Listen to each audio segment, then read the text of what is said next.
Morning, Lodi. Ano masasabi mo sa anabolic window? Mahalaga ba yun? Well, in reality, if you hit your macros, tamang intake mo ng protein, ng carbs mo, ng fats mo, hindi na siya mahalaga. Pero kung pasok naman siya sa schedule mo, sa routine mo, wala naman mawawala sa'yo. Pagdating sa workout, pagdating sa nutrition, pagdating sa recovery, mahalaga yung consistency.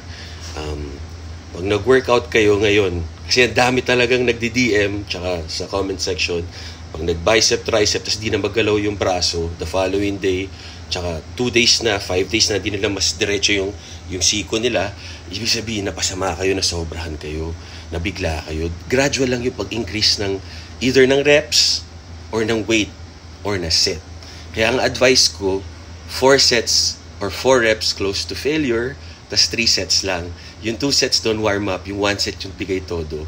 Diba? Dahan-dahan lang. Life is not a race. Diba? It's a marathon.